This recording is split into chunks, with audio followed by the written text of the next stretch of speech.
नमस्कार सभी दोस्तों को माइंडेड जी के जीएस क्लास में आपका स्वागत है। दोस्तों आज हम बात करने वाले हैं सौर मंडल के किंग के बारे में यानी सूर्य के बारे में हम बात करने वाले हैं। दोस्तों इससे पहले हमने 2 लेक्चर कंप्लीट कर लिए हैं। Internal of structure and solar system के बारे में हमने जानकारी कर ली है। दोस्तों आपका रेस्पॉन्स बिल्कुल भी नहीं आ रहा है। एक टीचर के किरदार के लिए जो आप रेस्पेक्ट करना चाहते हैं तो फालतू की वीडियो पर अपना टाइम बर्बाद मत कीजिए। जितना हो सके उतना फ्यूचर के लिए आप स्टडी की वीडियो को ज़्यादा से ज़्यादा डीप लेवल में नॉलेज को गेन करने की कोशिश कीजिए। फालतू का फर्जीवाड़ा बहुत सारा है सोशल मीडिया पर। फर्जीवाड़ा में रहेंगे तो आगे आपको 5 से 7 साल बाद पता चलेगा कि लाइफ में कौन सी चीज़ इम्पोर्टेंट थी, कौन सी चीज़ इम्पोर्टेंट नहीं है। मैं आपका छोटा भाई समझो या बड़ा भाई समझो। यदि आपको बात सही लगी हो तो मुझे कमेंट में आप अपनी राय ज़रूर बताना। दोस्तों हम अपने टॉपिक को कंटिन्यू करते हैं। सन इज अ स्टार यानी सन एक स्टार है, ये आपको पता होना चाहिए। पहले हम टॉपिक का नाम लिखते हैं सन यानी सूर्य, इसके बारे में हम बात करेंगे। दोस्तों क्वेश्चन एक 100% आता है सोलर सिस्टम से, ठीक है। चाहे आप सूर्य से ले लो चाहे अपने प्लेनेट से ले लो, ठीक है। चलो कंटिन्यू करते हैं हम अपने टॉपिक को। दोस्तों बात करें सूर्य। सूर्य क्या है? एक स्टार है। क्या है? स्टार है, ठीक है।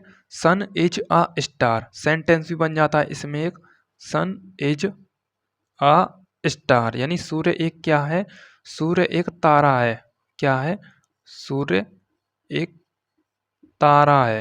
बिल्कुल ये सत्य है कि सूर्य एक तारा है, ठीक है। अब बात करें आगे की तरफ। दोस्तों सूर्य हमारा तारा तो हो गया।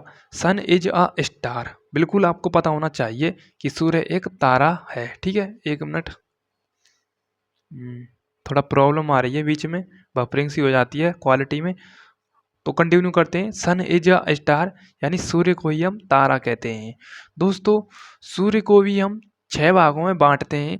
3 आपके आउटर भाग होते हैं और 3 आपके इनर भाग होते हैं। पहले हम कुछ इंपॉर्टेंट नॉलेज प्राप्त करते हैं सूर्य के बारे में। दोस्तों सूर्य हमारा पृथ्वी से लगभग 26,000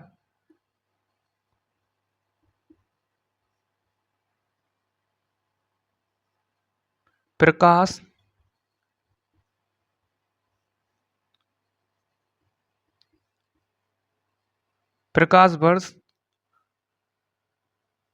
की दूरी पर स्थित है। किससे? पृथ्वी से।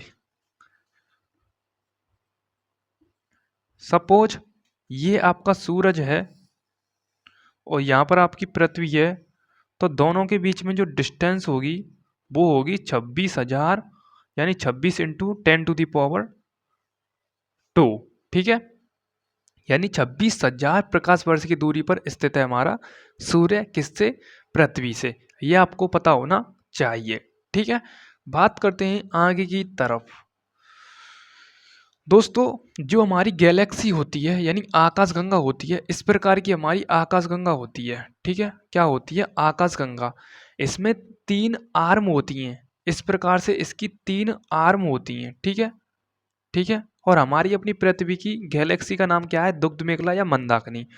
तो ये इसके केंद्र में तो उपस्थित नहीं है, ये इसकी भुजाओं में उपस्थित है, ये समझो, या केंद्र में समझो, ठीक है। क्या स्थित है? हमारा सूरज। अब ये आकाशगंगा के 250 किलोमीटर प्रति हावर यानी 250 किलोमीटर प्रति सेकंड की स्पीड से चक्कर लगा रहा है। किसके? हमारी आकाशगंगा के। तो सूरज को एक चक्कर पूरा करने में 25 करोड़ वर्ष लगते हैं। 25 करोड़ वर्ष लगते हैं। अब सोचो आप, सूरज कहाँ 250 किलोमीटर प्रति सेकंड की स्पीड से अराउंड, किसके अराउंड? आकाशगंगा के अराउंड यानी गैलेक्सी के अराउंड चक्कर लगा रहा है। इससे इतना टाइम लग रहा है 25 करोड़ वर्ष। तो आप मतलब इमेजिन करो कल्पना करो कि हमारी गैलेक्सी कितनी बड़ी होगी। दोस्तों हमारी गैलेक्सी में अनेक प्रकार के स्टार उपस्थित हैं। ऐसा नहीं है हमारा तारा मतलब सूर्य ही स्थित है, अनेक प्रकार के स्टार उपस्थित हैं, बट इसकी खोज पॉसिबल नहीं है, इम्पॉसिबल है ये समझो, ठीक है। और इसमें अनेक प्रकार के नेबुला, ब्लैक होल, अनेक प्रकार की गैलेक्सी उपस्थित है। ऐसा नहीं है हमारी अपनी पृथ्वी की गैलेक्सी का नाम क्या है, मंदाकिनी और दुग्ध मेला, इससे भी अनेक प्रकार की हमारे सौर मंडल में, सोलर सिस्टम में, मेरा मतलब गैलेक्सी आकाशगंगा में अनेक प्रकार की क्या है, मंदाकिनी उपस्थित है, ठीक है। ये आपको पता होना चाहिए, मतलब अनेक प्रकार की क्या है, आकाशगंगा उपस्थित है, ठीक है। ये तो हमारी पृथ्वी की आकाशगंगा की बात कर रहा हूँ, ठीक है। तो यहाँ तक तो कंप्लीट हो चुका है। एक मैं अलग से सेपरेट क्लास लेकर आऊँगा आकाशगंगा, नेबुला, निहारिका, स्टार और ब्लैक होल के बारे में, ठीक है। टेंशन मत लो, ठीक है। तो 250 किलोमीटर प्रति सेकंड की रफ्तार से चक्कर लगा रहा है, तो 25 करोड़ वर्ष मतलब 25 करोड़ वर्ष एक चक्कर पूरा करने में लगते हैं, जिसे हम नाम देते हैं ब्रह्मांडीय वर्ष। क्या नाम देते हैं? कॉस्मोस कॉस्मोस ईयर यार, या कॉस्मिक ईयर, ठीक है। ये भी लिख लेना आप, या मैं हिंदी में लिख देता हूँ, ब्रह्मांडीय वर्ष। हिंदी में थोड़ा अटपटा सा लिख गया होगा, पता होगा आपको, ठीक है। कंप्लीट समझने वाले समझ चुके होंगे, ठीक है। अब बात करते हैं हमारे सूरज में कौन कौन सी गैस उपस्थित होती हैं। दोस्तों हमारे सूरज में ज़्यादातर दो गैस उपस्थित होती हैं, एक आपका हाइड्रोजन और एक आपका हीलियम, और वैसे अन्य एलिमेंट भी, अन्य गैस उपस्थित होती हैं। बात करें हाइड्रोजन की, हाइड्रोजन, तो हाइड्रोजन हमारे सूरज में 71% उपस्थित है, और हीलियम की मात्रा कितनी है? हीलियम में 26.5 और अन्य गैस भी उपस्थित हैं। अब बात करते हैं जो सूरज में होती है, अपनी खुद की सेल्फ एनर्जी होती है। दोस्तों आपको पता होना चाहिए, जो कोई भी स्टार होता है, जो कोई भी स्टार होता है उसमें खुद की सेल्फ एनर्जी होती है। क्या होती है? सेल्फ एनर्जी होती है, ठीक है, ठीक है। जो कोई स्टार है, मैं प्लेनेट की बात नहीं कर रहा हूँ, स्टार की बात कर रहा हूँ। जो कोई स्टार है या मून ले लो, उसमें अपनी खुद की सेल्फ एनर्जी होती है, ठीक है। अब बात करें हाइड्रोजन हीलियम में कैसे कन्वर्ट होती है। जब दो हाइड्रोजन के मॉलिक्यूल को हम ऐड करते हैं, H प्लस में H, तो इसमें होती है न्यूक्लियर फ्यूजन की अवक्रिया होती है, न्यूक्लियर फ्यूजन की अवक्रिया होती है, यानी नाभिकीय संलयन की क्या होती है, रिएक्शन होती है। नाभिकीय संलयन की क्या होती है, अभिक्रिया होती है। किसमें? जब तो हाइड्रोजन के मॉलिक्यूल मिलते हैं तो न्यूक्लियर फ्यूजन की अभिक्रिया होगी, तो ये हीलियम के मॉलिक्यूल में कन्वर्ट हो जाते हैं। किसमें? हीलियम के मॉलिक्यूल में कन्वर्ट हो जाते हैं, ठीक है। पता चल गया होगा आपको, ठीक है। कितनी हीलियम में, हीलियम की मात्रा सूरज में 26.5 और हाइड्रोजन की कितनी है, 71%, ठीक है। अब बात करते हैं सूर्य का डायामीटर कितना है, ठीक है।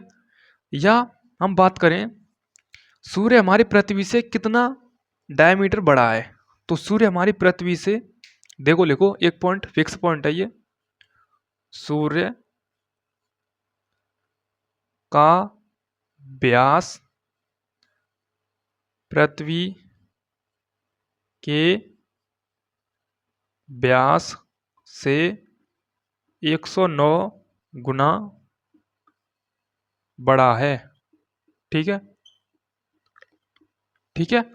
ये आपको पता होना चाहिए, जो सूर्य का व्यास है वो पृथ्वी के व्यास से 109 गुना बड़ा है, ये आपको पता होना चाहिए, ठीक है। उसके बाद आगे बात करें, सूर्य का व्यास कितना है, 13,000, मेरा था 13,92,000 करोड़। एक मिनट, हाँ इतना तो सही है, ठीक है, एक मिनट।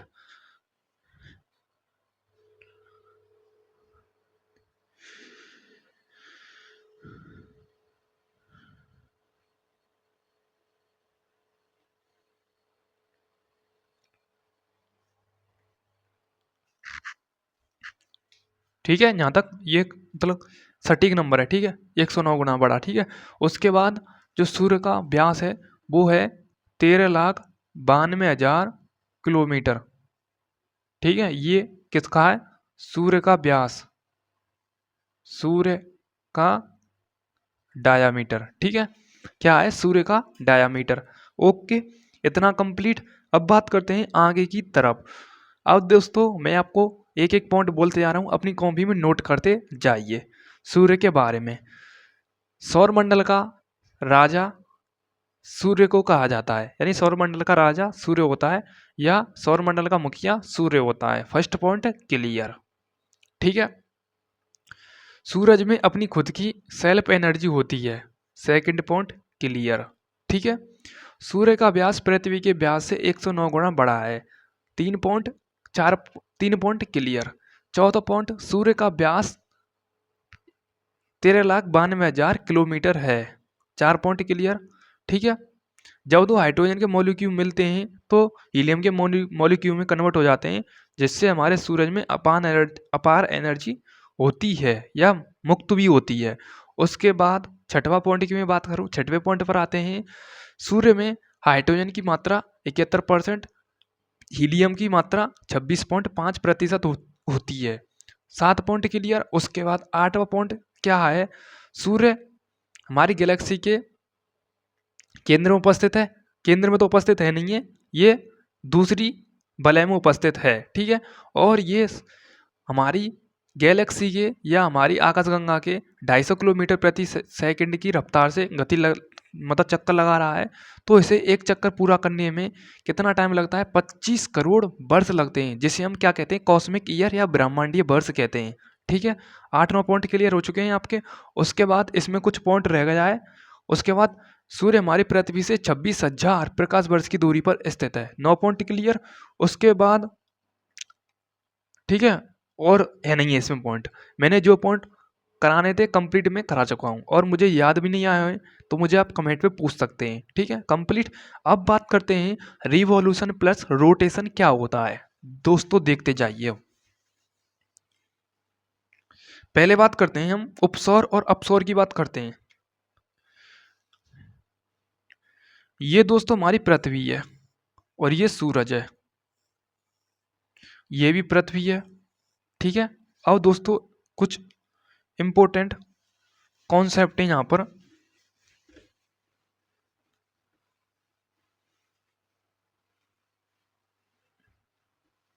देखो दोस्तों, ये हमारी क्या है? पृथ्वी। और ये हमारा क्या है? सूर्य। और ये पृथ्वी। ठीक है, अब दोस्तों यदि पृथ्वी और सूरज के बीच में दूरी कम है, यानी 14.70 करोड़ किलोमीटर है, करोड़ किलोमीटर है, तो उस कंडीशन को हम उपसौर कहते हैं। ठीक है, ये होती है आपकी 3 जनवरी को। ठीक है, उसके बाद आगे मैं बात करूं, यदि सूर्य और पृथ्वी के बीच में दूरी अधिक हो, यानी 15.20 करोड़ किलोमीटर हो, करोड़ किलोमीटर है, तो उसको कहते हैं हम अपसौर। अपसौर। और ये कंडीशन कब होती है? 4 जुलाई को। 4 जुलाई को। ठीक है, जितना नाम छोटा उतनी ही उसकी संख्या छोटी। 3 जनवरी तो 14.70, नाम बड़ा अपसौर तो संख्या भी बढ़ी और महीना इंक्रीज भी हो गया, 4 जुलाई। ये आपको कंडीशन न्यू समझो, वेरी वेरी इंपॉर्टेंट है ये कॉन्सेप्ट, वेरी वेरी इंपॉर्टेंट। ठीक है, ठीक है, एग्जाम में पूछेगा तो यहाँ से कोशिश फुल करेगा आपको फंसाने की। ठीक है, अपसौर क्या है और अपसौर और उपसौर क्या है, पेरी एलन और एफ पी एलन क्या है। ठीक है, ठीक है। अब बात करते हैं हम परिभ्रमण और परिक्रमण के बारे में। परिभ्रमण प्लस परिक्रमण क्या होता है? दोस्तों परिभ्रमण क्या होता है? देखो, परिभ्रमण होता है यदि कोई इंसान अपनी जगह पर ही घूम रहा है, इस प्रकार से अपनी जगह पर ही घूम रहा है, तो उसे हम कहते हैं परिभ्रमण। ठीक है, ठीक है, ओके। उसके बाद परिक्रमण क्या होता है? जो इंसान किसी चीज को केंद्र मानकर उसके चारों ओर चक्कर लगाता है, उसे हम कहते हैं क्या? परिक्रमण। ठीक है, कंडीशन कंप्लीट, डेफिनेशन लिखते जाना। परिभ्रमण, जो इंसान अपने ही अक्ष पर घूम रहा हो उसे हम परिभ्रमण कहते हैं, और जो इंसान किसी वस्तु को अपना केंद्र मानकर उसके चारों ओर चक्कर लगा रहा हो तो उसे हम कहते हैं परिक्रमण। या सपोज एग्जाम्पल से समझें इसे, जैसे ये हमारा सूरज है, तो सूरज के चारों ओर पृथ्वी इस प्रकार से क्या? चक्कर लगा रही है, तो ये कंडीशन कैसी हो जाएगी? ये हो जाएगी परिक्रमण की। ठीक है, ये हो गई आपकी अर्थ।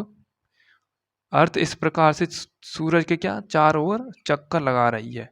ठीक है, क्या लगा रही है? चारों ओर चक्कर लगा रही है, तो इसे हम क्या कहेंगे? और ये सूरज हो गया, इसे हम क्या कहेंगे? इसे कहेंगे हम परिक्रमण। ठीक है, जो वस्तु किसी वस्तु को, दूसरी वस्तु को या अन्य वस्तु को केंद्र मानकर उसके चारों ओर चक्कर लगा रही है, परिक्रमण। और जो अपने अक्ष पर ही घूम रहा है उसे हम क्या कहेंगे? परिभ्रमण। रोटेशन और रिवोल्यूशन इंग्लिश में कहते हैं। ठीक है, कंप्लीट। अब बात करते हैं आगे की तरफ, सूर्य के भाग। ठीक है, सूर्य के भाग, टाइप्स ऑफ सन या सन ऑफ टाइप्स या types of sun, types of sun, सूर्य के भाग या सूर्य के प्रकार, सूर्य के भाग ही कर लेते हैं। ठीक है, ओके। तो क्या है सूर्य के भाग, उनकी हम बात करते हैं। दोस्तों, सूर्य के हैं 6 भाग। सूर्य में होती है 6 लेयर। क्या होती हैं? 6 परत होती हैं सूर्य में। ठीक है, क्या होती हैं? सूर्य में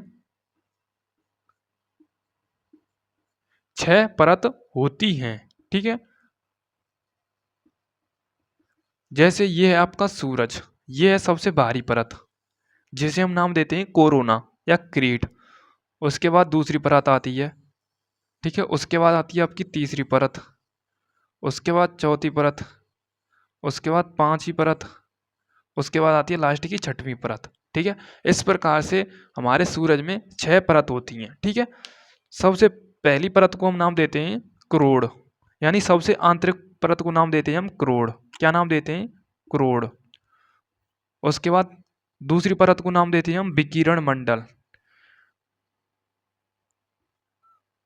विकिरण, विकिरण मंडल। ठीक है, उसके बाद नाम देते हैं तीसरी परत को संवहन मंडल, रेडियो एक्टिव जोन, क्रोड़, इंग्लिश में क्रोड़ ही कहते हैं। उसके बाद आता है आपका कॉन्वेक्शन जोन यानी संवहन मंडल, संवहन मंडल। उसके बाद आता है चौथी परत को नाम देते हैं हम प्रकाश मंडल, प्रकाश मंडल। उसके बाद पांचवी परत को नाम देते हैं हम बड़ मंडल, बड़ मंडल। उसके बाद छठवीं परत को नाम देते हैं कोरोना, वो वाला कोरोना नहीं, 2019 वाला। ठीक है, सबसे चमकदार परत कोरोना। जब अमावस्या होती है तो ये चमकता हुआ यही हिस्सा दिखाई देता है। ठीक है, जब जल चढ़ाने जाते हैं जब। ठीक है, ओके। तो 6 परत आपकी हो गई। अब देखो सबसे आंतरिक परत कौन कौन सी हैं। सबसे आंतरिक परत है आपकी ये, और सबसे बाहरी परत कौन सी है? सबसे अंदर की, मेरा मतलब बाहर की परत ये है आपकी। ठीक है, कंप्लीट डायग्राम से समझा दिया। अब वैसे भी लिखते हैं हम। ठीक है, आउटर सरफेस यानी आंतरिक भाग, इंग्लिश में इनर भाग और बाह्य भाग। सूर्य के आंतरिक और बाह्य भागन की बात करेंगे हम। ठीक है, देखो दोस्तों, सबसे फर्स्ट आता है आपका सूरज का आंतरिक भाग क्रोड़, सबसे फर्स्ट नंबर पर आता है आपका क्रोड़। सेकंड नंबर पर कौन सा आता है आपका?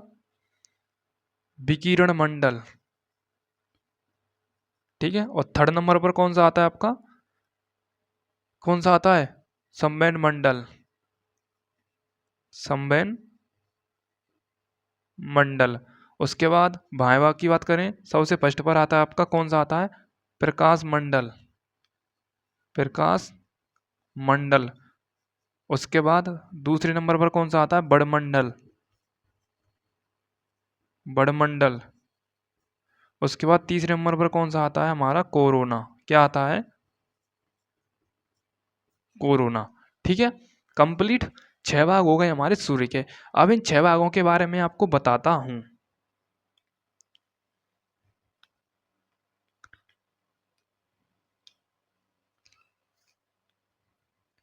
दोस्तों, जो आपका करोड़ का भाग होता है, ये सूरज का सबसे आंतरिक भाग होता है। ठीक है, जहां सूर्य के करोड़ भाग में सभी पदार्थ होते हैं, वो सभी प्लाज्मा अवस्था में होते हैं। प्लाज्मा यानी सबसे गर्म अवस्था में होते हैं। और इसका टेम्परेचर कितना होता है, मुझे आप कमेंट में जरूर बताएं, क्योंकि मैं आपसे पूछना चाहता हूं। ठीक है, 15,000 डिग्री सेल्सियस होता है या 15 मिलियन डिग्री सेल्सियस होता है, वो आप कन्फर्म करें, मुझे कमेंट में बताएं। ठीक है, सभी पदार्थ क्या पाए जाते हैं? प्लाज्मा अवस्था में पाए जाते हैं। करोड़ भाग डेफिनेशन कंप्लीट। ठीक है, उसके बाद आता है आपका विकिरण मंडल। करोड़ के बाद कौन सा आता है? विकिरण मंडल। ठीक है, विकिरण मंडल क्या करता है? करोड़ भाग को दावे रखता है, क्योंकि दूसरी परत है तो दावे रखता है, ये समझो। ठीक है, ये इतना इंपॉर्टेंट है नहीं है। विकिरण मंडल से कुछ किरणें जनरेट होती हैं। ठीक है, कुछ किरणें जनरेट होती रहती हैं, जैसे एक्सरे और गामा रे। ठीक है, और इसमें क्या सेल पाए जाते हैं? किसके? प्लाज्मा अवस्था के जो सेल होते हैं ना, जो सूरज की सरफेस पर बने होते हैं, वो सेल पाए जाते हैं। ठीक है, उसके बाद आता है आपका क्या? Convection zone. यहाँ से ऊर्जा का संवहन होता है, ऊर्जा मुक्त होती है यहाँ से। ठीक है, सूरज से जो ऊर्जा निकलती है वो मुक्त होती रहती है। जैसे हमारी पृथ्वी पर कितना टाइम लगता है? 16 सेकंड लगते हैं ना, इतना ही नहीं, 8 मिनट, ऐसे ही कुछ टाइम लगता है। 8 मिनट 16 सेकंड, इतना ही कुछ टाइम लगता है पृथ्वी तक आने में सूर्य की किरणों को। ठीक है, कॉन्वेक्शन जोन होता है जहाँ से ऊर्जा मुक्त हो रही है, ऊर्जा का संवहन हो रहा है, उसे हम कहते हैं कॉन्वेक्शन जोन। ठीक है, उसके बाद प्रकाश मंडल। प्रकाश मंडल क्या होता है? प्रकाश मंडल क्या होता है और बड़मंडल क्या होता है, कोरोना क्या होता है, इसको मैं बाद में बताऊंगा। पहले आप एक बार स्क्रीनशॉट जरूर लें।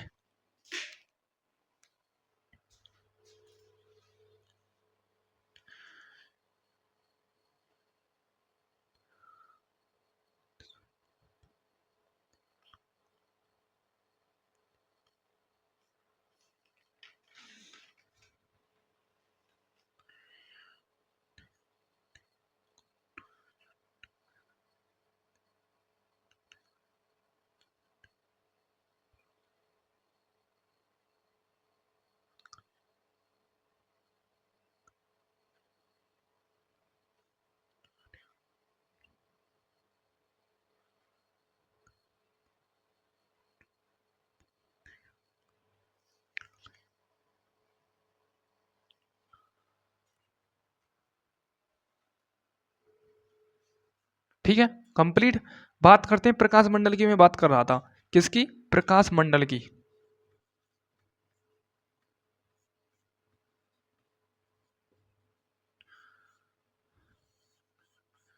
प्रकाश मंडल नाम से क्लियर हो रहा है, यह सूर्य का क्या है? दृश्य भाग है। क्या है? दृश्य भाग है, यानी दिखाई देता है, दिखाई देता है। और इसका तापमान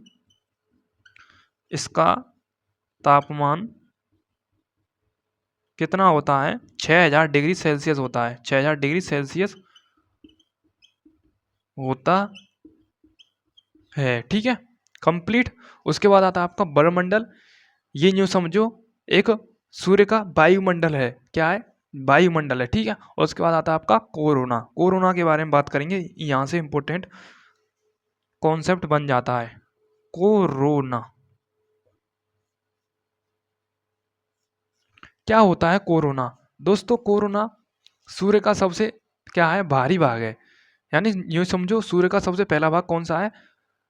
कोरोना ही है। ठीक है, ठीक है। और ये कोरोना जो दिखाई देता है वो सूर्य ग्रहण जब होता है, अमावस्या के दिन होता है या पूर्णिमा के दिन होता है, कमेंट में जरूर बताएं। ये एक और क्वेश्चन आपके लिए, ठीक है। जो सूर्य ग्रहण होता है तो उसी टाइम ये हमें दिखाई देता है सूर्य का सबसे भारी भाग, ठीक है। इसे हम हीरक वलय या किरीट या सूर्य के मुकुट के नाम से भी जानते हैं। तो यहाँ पर होता है आपका कॉन्सेप्ट क्लियर। अब आता है आपका सौर कलंक, सन स्पॉट क्या होते हैं। दोस्तों जब सूरज से मतलब एनर्जी निकलती है या यूँ समझो तापमान इनकी मतलब निकलता है बाहर की तरफ, निकलता है, मतलब कॉन्वेक्शन जो मैंने पढ़ाया था, ऊर्जा का संवहन होता है। तो यहाँ पर क्या होता है, सन में कुछ काले काले धब्बे बन जाते हैं। क्या बन जाते हैं, काले काले धब्बे बन जाते हैं। क्यों बन जाते हैं, क्योंकि वहां से ऊर्जा का मतलब ऊर्जा मुक्त होती है, ऊर्जा रिलीज होती है, ठीक है। क्या होती है, ऊर्जा रिलीज होती है।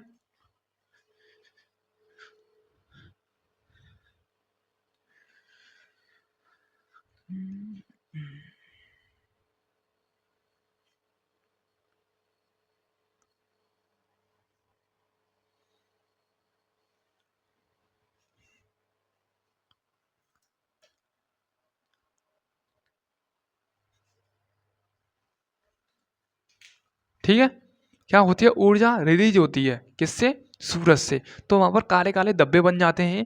काले काले धब्बे बन जाते हैं तो उन्हीं को हम क्या कहते हैं, सन स्पॉट यानी सौर कलंक कहते हैं। इसका टेम्परेचर 4000 से 15000 के करीब करीब होता है, 15000 डिग्री सेल्सियस के करीब होता है।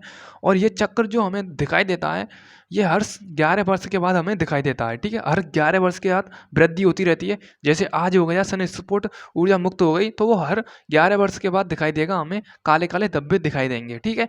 सौर कलंक कंप्लीट। उसके बाद आता है आपका इंपोर्टेंट ओरियलिस और बोरियलिस क्या होता है। अरोरा ओरियलिस और अरोरा ऑस्ट्रेलिस क्या होता है, उसे हम देखते हैं।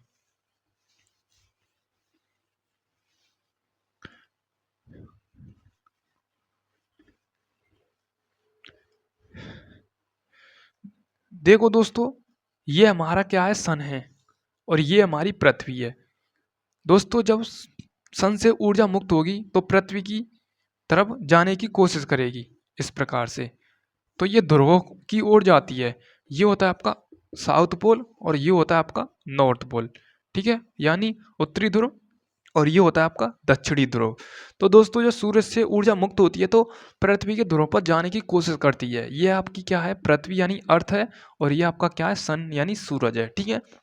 अब देखो दोस्तों, ये नॉर्थ पोल की तरफ या साउथ पोल की तरफ जाएगी तो ये जो ऊर्जा मुक्त होती है, जहाँ से आग होती है, जो समझो लावा होता है, तो चमक दिखाई देती है, यहाँ पर नीली नीली सी चमक दिखाई देती है। क्योंकि वो पृथ्वी तक पहुंच नहीं पाती है, वायुमंडल के कारण फ्रिक्शन हो जाता है बीच में ही, ठीक है, क्या हो जाता है, घर्षण हो जाता है, तो वो पहुंच नहीं पाती है, ठीक है। तो चमक दिखाई देती है हमें नॉर्थ पोल और साउथ पोल पर। नॉर्थ पोल पर जो चमक दिखाई देती है उसे हम कहते हैं अरोरा बोरियालिस, अरोरा बोरियालिस। और जो साउथ पोल में दिखाई देती है उसे हम नाम देते हैं अरोरा ऑस्ट्रिया ऑस्ट्रियालिस, ठीक है। क्योंकि दक्षिण में क्या है, नक्शे में देखेंगे इंडिया के नीचे क्या है, दक्षिण में ऑस्ट्रेलिया देश है, इसलिए अरोरा ऑस्ट्रेलियालिस, ऑस्ट्रियालिस। अरोरा कॉमन है दोनों में, अरोरा बोरियालिस, अरोरा ऑस्ट्रियालिस, ठीक है। ये आपको कंप्लीट पता होना चाहिए। और सूरज हमारा पृथ्वी से 13 लाख गुना बड़ा है, ये भी पता होना चाहिए। एक नंबर 13 लाख गुना बड़ा है पृथ्वी से, ठीक है। पृथ्वी से 13 लाख गुना बड़ा है सूर्य, ठीक है। ये भी आपको पता होना चाहिए। दोस्तों मैंने जो आपको पढ़ाया वो कैसा लगा मुझे कमेंट में आप जरूर बताएं, ठीक है। और मैं आपसे कहना चाहूँगा, जो टीचर आपसे कहे कमेंट करके जरूर जाइए, क्योंकि आपके हाथ नहीं दुखते होंगे एक टाइपिंग करने में। इतने आप मतलब कंजूस हो जाते हैं, इतने सेल्फिश हो जाते हैं, एक कमेंट भी छोड़ के नहीं जाते हैं। टीचर जब अपने आप को मतलब इतना तनाव में दे रहा है, इतना मतलब अपने आप को दुख दर्द दे रहा है, वो जी जान झोंक देता है स्टूडेंटों के प्रति, तब भी स्टूडेंटों का कोई भी रेस्पॉन्स नहीं आता है बाद में। इसलिए टीचरों की रेस्पेक्ट कीजिए, जो टीचर कहें उन कामों को करिए, ठीक है। टीचर ही एक ऐसा आपके लिए जो समझो मार्गदर्शन है, जो आपको ब्राइट करने की कोशिश करते हैं। दोस्तों रेस्पेक्ट कीजिए सभी टीचरों की, जो आपसे कहें वो आप काम कीजिए, क्योंकि टीचर आपके जीवन में एक मार्गदर्शन दिखाते हैं, ठीक है। और बहुत से ऐसे नमूने होते हैं जो टीचरों का किरदार और टीचरों की रेस्पेक्ट नहीं करते हैं, सोशल मीडिया पे ही बदनाम कर देते हैं, ठीक है। सभी टीचरों की, ऑल टीचरों की रेस्पेक्ट कीजिए। ऐसा नहीं है किसी एक टीचर को ही मानो उसी की रेस्पेक्ट, सभी टीचरों की रेस्पेक्ट कीजिए। जैसे आप अपने माँ बापू की रेस्पेक्ट करते हैं, उसी प्रकार से अपने गुरु की भी रेस्पेक्ट कीजिए, ठीक है। गुरु से बड़ा कोई नहीं इस वर्ल्ड में, ठीक है। तो नमस्कार, मिलते हैं नेक्स्ट किसी क्लासेज में। थैंक यू, जय हिंद, जय भारत, नमस्कार। अगली क्लास में मिलेंगे।